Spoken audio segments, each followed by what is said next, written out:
ஆண்டின் பொதுக்காலம் 6வது ஞாயிறு. நற்செய்தி பகுதி லூக்கா பிரிவு 6, அருள்வாக்குகள் 17 மற்றும் 20 தொடக்கம் 26 முடிய. 12 திருத்தூதர்களை தேர்ந்தெடுத்தவுடன் இயேசுவின் சமதள பொழிவை லூக்கா தனது நற்செய்தியில் பதிவு செய்கிறார். திரு அவை தந்தையர்களில் ஒருவர் இந்த சமதள பொழிவு திருத்தூதர்களாக அருட்பொழிவு செய்யப்பட்ட 12 பேருக்கும் இயேசு வழங்கிய மறையுரை என்று குறிப்பிடுகிறார். மத்தேயுவின் மலைப்பொழிவும் லூக்காவின் சமதள பொழிவும் கிறிஸ்தவ கோட்பாடுகளின் தொகுப்பு என்றும், இறை ஆட்சியின் மகத்தான சாசனம் என்றும், கிறிஸ்து அரசரின் கொள்கை திரட்டு என்றும் அழைக்கலாம். மத்தேயு மலைப்பொழிவு நீண்டது, நெடியது. லூக்கா நற்செய்தி சமதள பொழிவு சுருக்கமானது, குறுகியது. சமதள பொழிவும் மலைப்பொழிவும் நமது சொர்க்கத்திற்கான வழிகள் மற்றும் நம் மீட்பிற்கான படிகளும் ஆகும். இந்த 2 போதனைகளிலும் இயேசுவினுடைய போதனையின் சாராம்சம், த குவிண்டசென்ஸ் அடங்கியிருக்கிறது.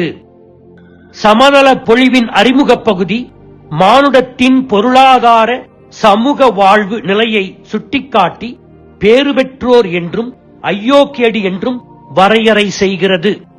பணக்காரன் ஏழை, நிறைவுடையவன் பசியாயிருப்பவன், சிரிப்பவன் துக்கப்படுபவன், சமூகத்தால் ஏற்றுக்கொள்ளப்படுபவன், ஓரம் கட்டப்பட்டவன் என்று பிரிக்கிறார் லூக்கா தனது சமதள பொழிவில். பியாட்டிடியூட் என்ற வார்த்தையை ஆசி பெற்றவர்கள் என்றும் மகிழ்ச்சி உள்ளவர்கள் என்றும் மொழிபெயர்க்கலாம்.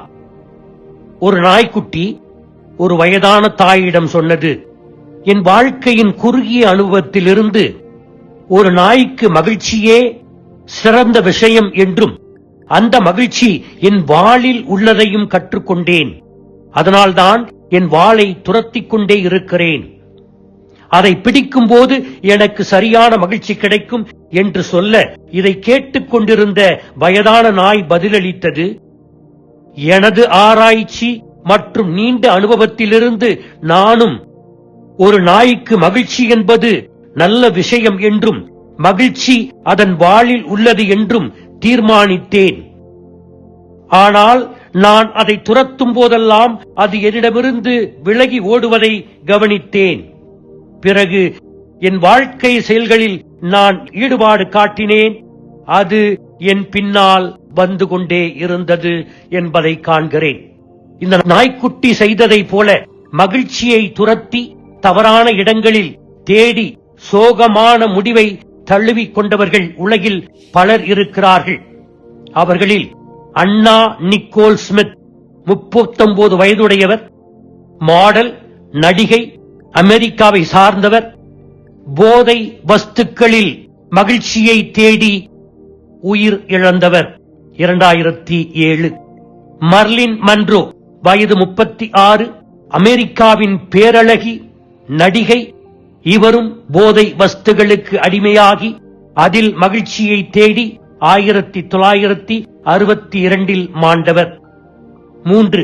இங்கிலாந்து இளவரசி டயானா வயது 36, 1997 மகிழ்ச்சியை வேறு இடங்களில் தேடி விபத்தில் சிக்கி இறந்தவர். இன்று நாம் கேட்ட சமதள பொழிவில் இயேசு மகிழ்ச்சியை பற்றிய விளக்கத்தை அழகாக படம் பிடித்து காட்டுகிறார். நாம் ஒருபோதும் சிந்திக்காத வழிகளில் உண்மையான மற்றும் நீடித்த மகிழ்ச்சியை அனுபவிக்கலாம் என்று இயேசு நமக்கு பாடம் கற்பிக்கிறார். ஒருமுறை கல்கத்தாவின் புனித தெரேசாவை பார்த்து யாரோ ஒருவர், அம்மா, கல்கத்தாவில் உள்ள ஏழைகள், பசியுள்ளவர்கள் மற்றும் அவர்களுடைய அழுகைக்காக நீங்கள் ஏன் இவ்வளவு சக்தியை செலவிடுகிறீர்கள் என்று துணிவுடன் கேட்க, அன்னை தெரேசா சொன்னார், இயேசு ஏழைகளே நீங்கள் பேறு பெற்றவர்கள் என்று சொன்னதை நான் கடைபிடிக்கிறேன். இயேசுவை வாழ்ந்து காட்ட விரும்புகிறேன். என் வாழ்க்கையில் அந்த வசனத்தை ஏற்றுக்கொண்டு கடைபிடிக்கிறேன். ஏழைகள் இறையாட்சியின் அரச குடும்பத்தார் என்று நான் கருதுகிறேன். கிறிஸ்தவர்களாகிய நாம் வளர வளர இந்த உலகத்தை கடவுள் காண்பது போல நாமும் காண பழகிக் கொள்ள வேண்டும். நிலைவாழ்வு கண்ணோட்டத்தில் மனிதர்களையும் நிகழ்வனவற்றையும் பார்க்கக்கூடிய புதிய பார்வை நமக்கு வேண்டும்.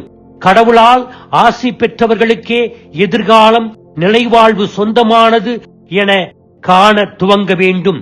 அந்த இறையாட்சியினுடைய அரச குடும்பத்தார்களில் ஏழைகள், பசி, பிணி, பட்டினியால் இருப்பவர்கள், வாழ்க்கையில் நம்பிக்கை இழந்து நிற்பவர்கள், காயப்பட்டவர்கள், மனம் உடைந்து போனவர்கள், இவர்களெல்லாம் அடங்குவர்.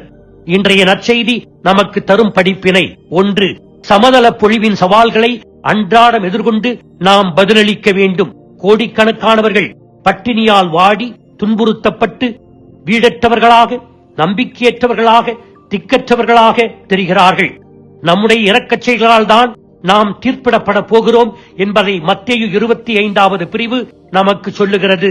இன்றைய நவீன உலகில் இந்த சமதள பொழிவை வாழ்ந்து காட்டும் சவாலை அன்னை தெரேசாவும் அவருடைய துறவற சபையும் நன்றாக செய்து வருகிறார்கள்.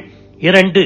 அரசியல் கட்டமைப்பை குறை கூறுவதை விட நம்மால் முடிந்த ஒரு மெழுகுதிரியை யாருடைய வாழ்விலாவது ஏற்றுவது நல்லது. அன்பியங்களில் 25 குடும்பங்கள் இருக்கலாம். அதிலே 3 குடும்பங்கள் சரியான வீட்டு வசதி இல்லாமல் வாழலாம். ஊட்டச்சத்து இல்லாமல் இருக்கின்ற குழந்தைகள் ஒரு 15 பேர் இருக்கலாம். படிக்க வைக்க முடியாமல் 5 பேர் இருக்கலாம். கணினியை வாங்க முடியாமல் கல்லூரிக்கு செல்லும் மாணவியர்கள் இருக்கலாம். இவர்களையெல்லாம் நாம் கனிவுடன் கண்ணோக்க வேண்டும். சமதள பொழிவிலே இயேசு சொன்னது போல நாம் இவர்களை பார்த்து இவர்களுக்கு உதவி மகிழ்ச்சியை, ஆசிரை பெற்றுக்கொள்ள வேண்டும். 3. வாழ்க்கையில் 2 வழிகள் உண்டு. ஒன்று வாழ்விற்கான வழி, இன்னொன்று அழிவிற்கான வழி. வாழ்விற்கான வழி சமதள பொழிவை ஏற்று அதனை மகிழ்ச்சியோடு வாழ்ந்து காட்டுவது. அழிவிற்கான வழி நம்மையே முதன்மைப்படுத்தி, நம்மையே ஆராதித்து, நம்முடைய செல்வத்தை ஆராதித்து, நம்முடைய எல்லாவற்றையும் நம்மை மையப்படுத்தி வாழ்வது. மகிழ்ச்சியை நாம் வேறு எங்கோ தவறான இடத்தில் தேடுகிறோம் என்பது பொருள். எனவே மகிழ்ச்சியை எங்கே தேடுகிறோம் என்பதனை சிந்திப்போம். ஆமேன்.